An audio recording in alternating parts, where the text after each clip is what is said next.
Hey YouTube, so I'm going to tell you a little bit of a story about a theme park which is now closed down, and I only worked there for one season, but I have a little bit more of an insight as to why it closed down, and it's time for me to set the record straight on this. You see, recently, over the past couple of years since the theme park actually closed, I've seen so many videos of people breaking into the site, going around and filming where the rides used to be and the shops used to be and everything like that, and of course kind of documenting how the site is changing over the years, even though progress is kind of at a standstill. There is also a massive piece of irony that remains at the park to this day. The theme park I speak of course, is Camelot theme park. Back in its day, it used to be amazing. It literally was a wizard's day out.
Thing is though, all good things must come to an end, and that is unfortunately what happened with Camelot, and I'm here to kind of tell you where things went wrong. When I worked for the Camelot theme park, it was owned by a company called Prime Resorts Limited. Now, some people may well have seen the news a couple of years ago in saying that Prime Resorts Limited basically went under. They went bankrupt, and it wasn't long before the theme park was due to open its doors again.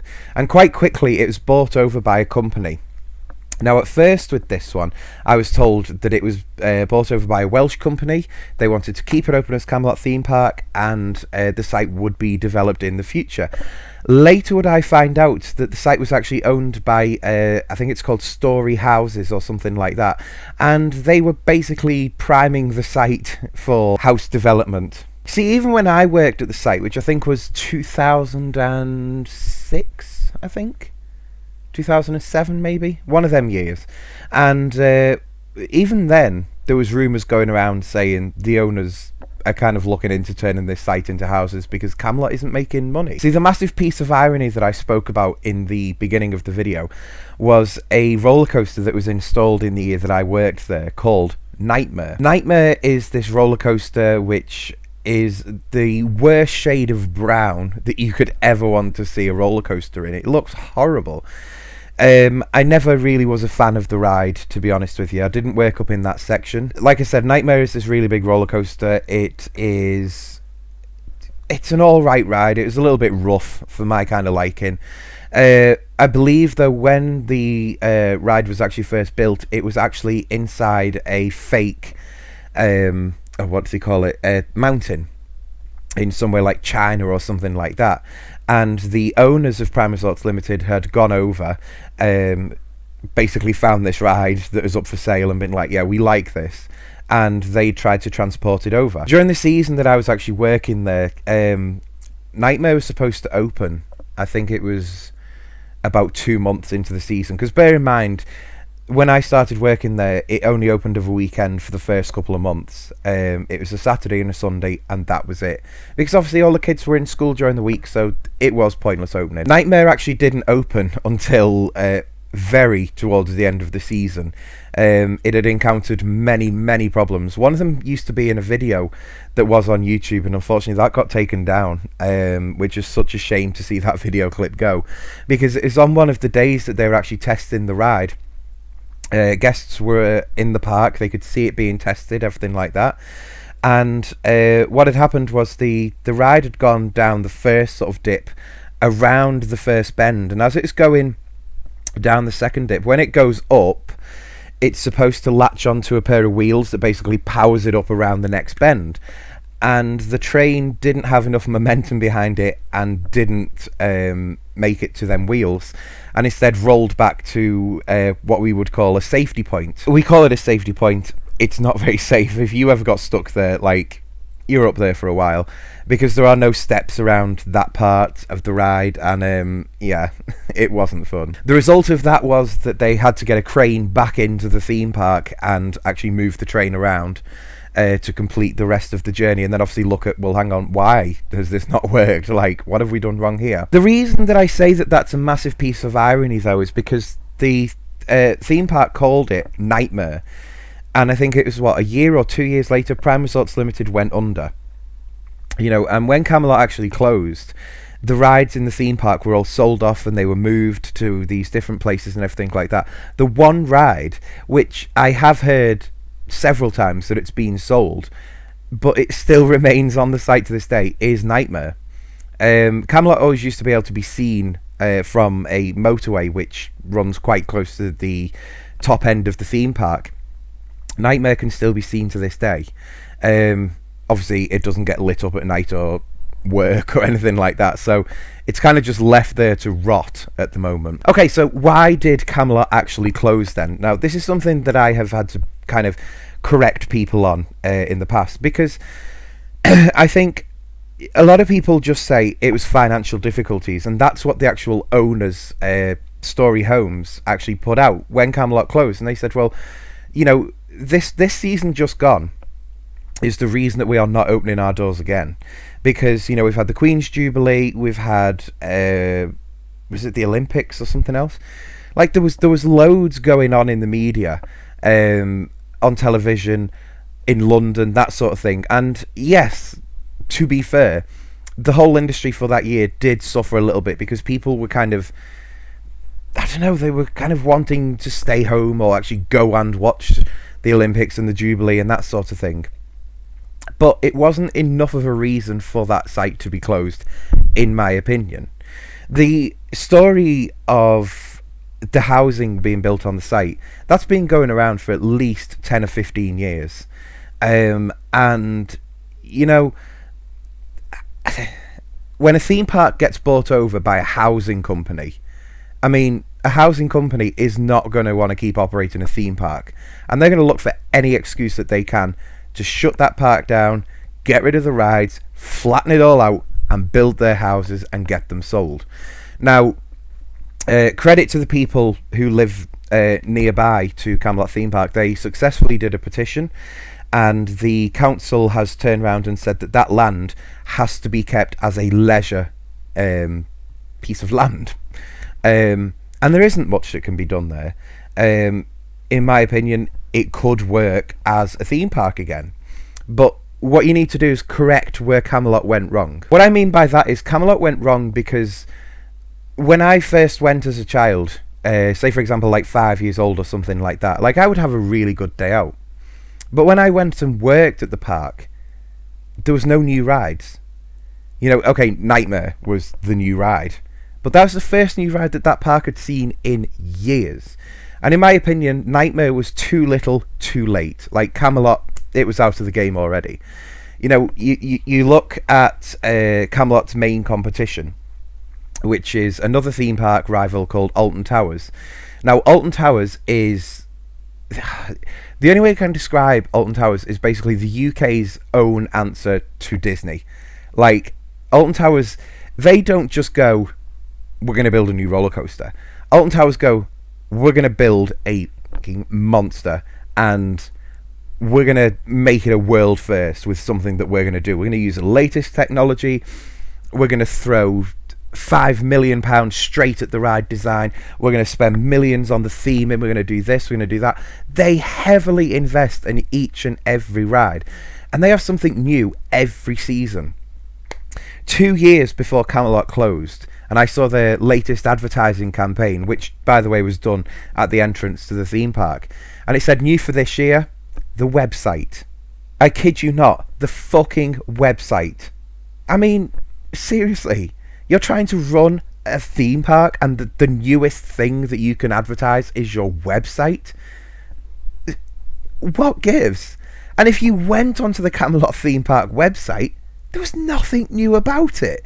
It was the same old shit. Okay, they might have cleaned the rides up for a couple of photos, but that was it. It wasn't the drive that made people go, oh, I want to go to that theme park because they've got really good rides. Whenever people thought of Camelot, they thought, oh, the Galleon, that's still there. The Dragon, yeah, that's still there. It was pathetic. So, of course, one of the main things that people ask is, could Camelot work again? Like, would it be possible for someone new to buy the land if they had the money and the investment and everything like that?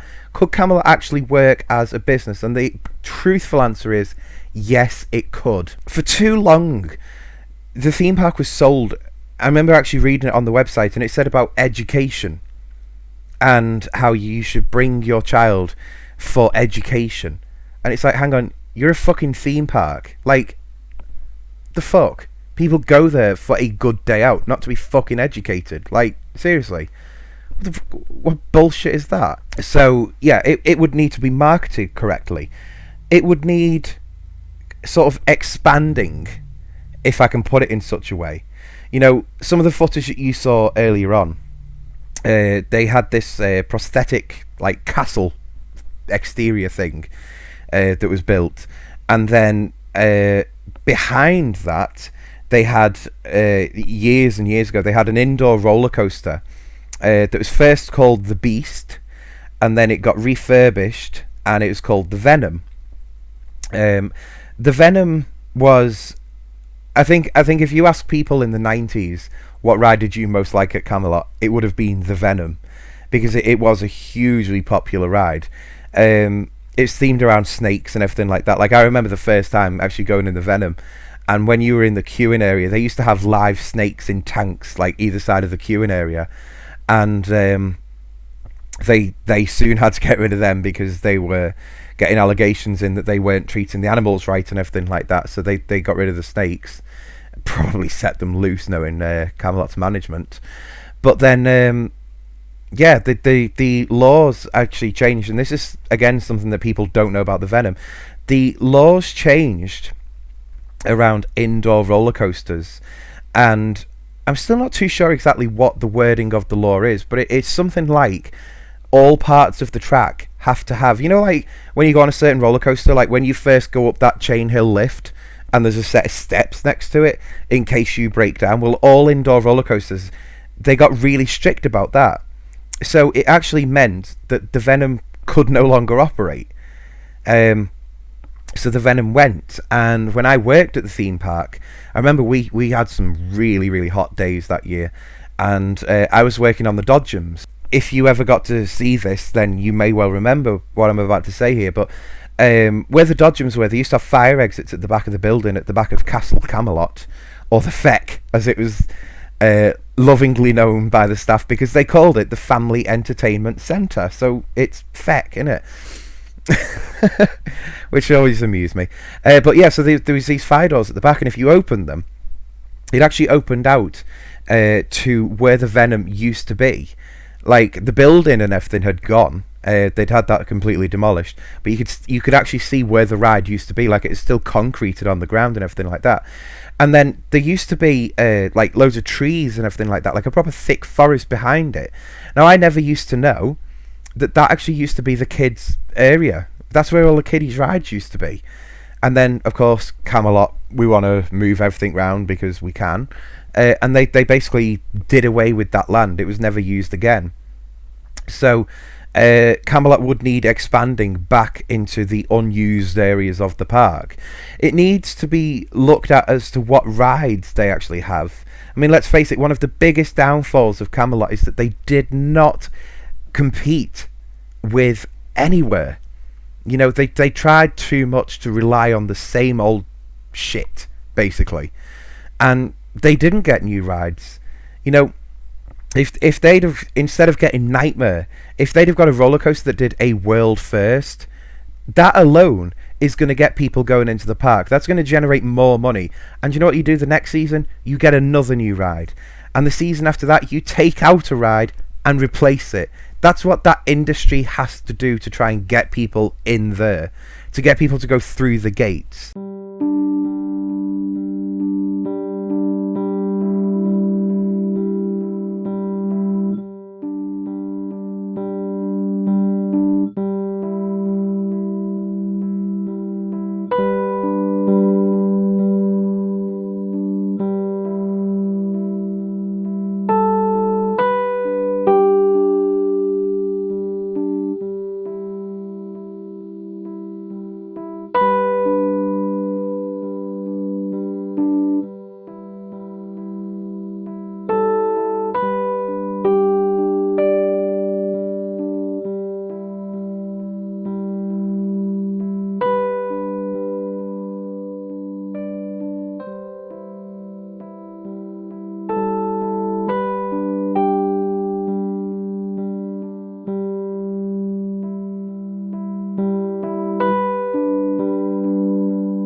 I think finally I should probably say that Camelot still to this day was my favourite job. It was still my favourite place to work because minus very, very, very few numbers of people, everyone was there for a good time, those that did actually turn up.